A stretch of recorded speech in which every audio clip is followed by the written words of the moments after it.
Movie starts with a man named Chuck. He was taken aback when he noticed rainwater leaking into the luxurious bungalow he had recently purchased for a hefty price. Alarmed, he quickly took some photos of the damage and sent them to the property agent, muttering curses under his breath.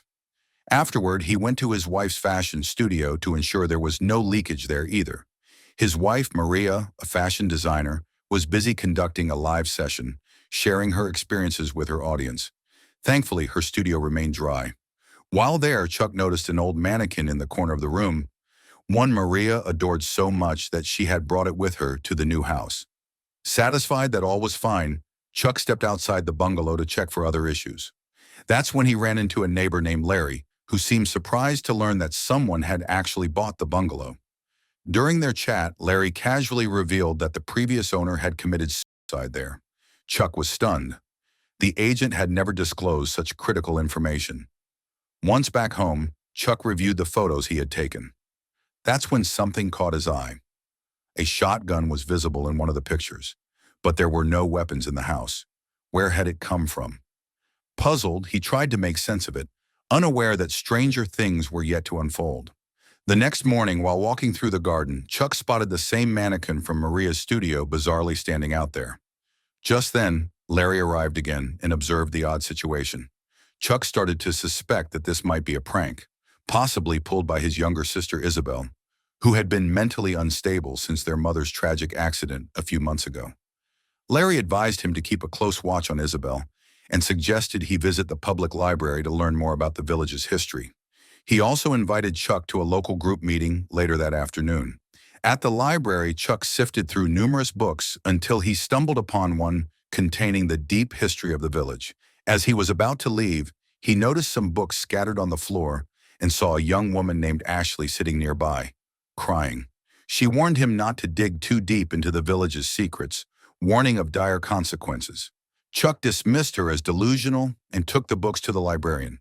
When the librarian saw the titles he had selected, her expression changed dramatically. She warned him not to pursue knowledge about that place, as no one who had done so had ever returned. Chuck assured her that he was merely curious about the village's past. He mentioned the crying girl and the scattered books, but the librarian quickly became somber and left without explanation. Later at home, Chuck began reading about a secret conference held in 1980. Suddenly, the doorbell rang. It was his former student, Olivia, who had come for a music lesson. Chuck, a music teacher, had a new student attending for the first time. Olivia seemed nervous, so Chuck went to the kitchen to get water to ease the mood. But while he was away, piano music began playing. So masterfully it sounded like a professional.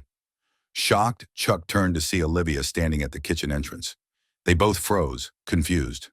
When Chuck returned to the piano, the room was silent, and the mysterious woman Olivia claimed to have seen had vanished. Terrified, Olivia fled. That night, while Maria was away for work, Chuck attended the garden club meeting Larry had mentioned. The gathering touched on a sensitive and unsettling subject. Only 6 people were present, including the librarian. They were discussing a young woman named Helen Foster, who had recently attempted suicide. The librarian recalled a similar tragedy from 1980 involving a woman named Helen, whose daughter was relentlessly bullied at school. Despite repeated pleas for help, no one stepped forward. In despair, Helen shot herself in their home. Since then, the village had experienced at least one mysterious suicide each year. Many believed Helen's spirit was behind it, and that the cycle would continue until the truth about Helen's house, now lost to history, was brought to light. The discussion grew darker and more intense until the group decided to end the meeting. As Chuck stepped outside, he heard unsettling laughter from the nearby old church. Terrified, he ran home and went straight to his sister Isabelle's room. Isabelle, still haunted by their mother's death, frequently had nightmares and would often talk to Chuck to feel better. That evening, Isabelle's childhood friend Luke came to visit. Having grown up in the village, Luke was familiar with its dark legends. He told Isabelle the full story of Helen Foster's suicide. Later that night, while Isabelle was asleep, the bathroom light flickered on by itself. She got up to turn it off, but it turned on again shortly after. Thinking the switch might be faulty, she removed the bulb and placed it on her bedside table.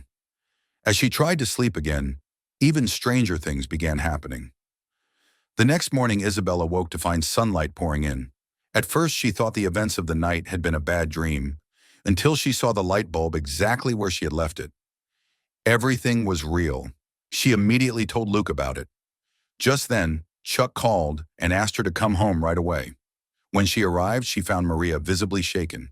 During a recent live session, the mannequin behind Maria had started moving its hands on its own.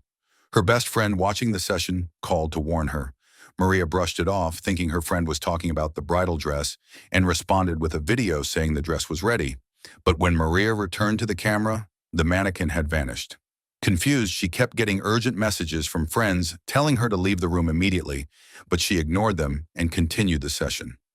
Later, when she went to show the dress again, she discovered the mannequin was gone. A loud noise came from the adjacent room. Nervous but determined, she walked toward it and discovered the terrifying truth about the mannequin. Chuck, upon hearing everything, wasted no time. He returned and together, they burned the mannequin. Chuck told Maria about the suicide of the previous owner, and they concluded that negative energy might still be lingering in the house. They decided to leave. Isabelle was told to move into a college hostel, and Luke came over to help. While packing, Luke noticed a photo of Isabelle and her mother on the wall. He found something strange. The image didn't match Isabelle's description of her mother. It looked unusual and oddly preserved. Isabelle was startled. She revealed that her mother had died only a few months ago in an accident. Luke was shocked. He had recently seen someone who looked like her walking around the house. Still processing this revelation, they were startled by the sound of falling utensils from the kitchen. Rushing downstairs, they found the house unnaturally cold and filled with an eerie, sobbing sound. Luke, unnerved, made an excuse and left. As soon as he did, Isabelle heard someone softly whispering her name. When she turned around, no one was there. Maria arrived, trying to calm her down, but Isabelle insisted she needed to uncover the truth. Moments later, they heard a scream from Maria's room. Isabelle rushed over. The door creaked open by itself. Maria, terrified and crying, fled into Isabelle's room, unaware that blood was dripping from her nose. When things settled, Luke returned, this time with an old map. He had compared a 1923 planner book with the current city layout and identified the original location of a place, 825 Forest Road. Meanwhile, Chuck had decided to confront the man who had deceived his wife. Isabelle insisted on accompanying him. Just then, an ad agent arrived needing help with a shoot. Chuck had to leave, so Maria, now feeling slightly better, stayed behind to assist. Sensing something wasn't right, Isabelle asked Luke to stay with Maria while she and Chuck headed to the mysterious address. On the drive, Chuck told Isabelle that if the house turned out to be the one, he would burn it down. Meanwhile, Maria was helping the agent with the shoot when he suddenly began speaking in an eerie, unknown language. Chuck and Isabelle, meanwhile, ventured through a dense forest and found a dilapidated house. They broke a window to enter and made their way upstairs, realizing that the mansion's interior mirrored Chuck's current home. A shadow moved behind them. Back at the bungalow, Maria started recounting a traumatic story from 1980 about her bullied daughter and the helplessness she felt. It was clear now. The spirit of Helen had possessed her. Meanwhile, Chuck discovered a wooden box buried underground, containing several returned letters written by a woman asking for help from the school. The address on those letters was the same as their current home, 825 Forest Road. That explained why Helen's spirit had returned. The house once belonged to her. Chuck rushed upstairs to find Isabelle, only to see her standing silently. At the same time, Luke, still with Maria, began suspecting something was wrong. He asked Maria the name of her daughter. In response, she began screaming and laughing hysterically before falling silent. Isabelle suddenly gasped. An invisible hand gripped her shoulder. Chuck rushed toward her, trying to pull her away. But before he could react, both he and Isabelle were dragged by an unseen force into the old room. And with that, the story ends.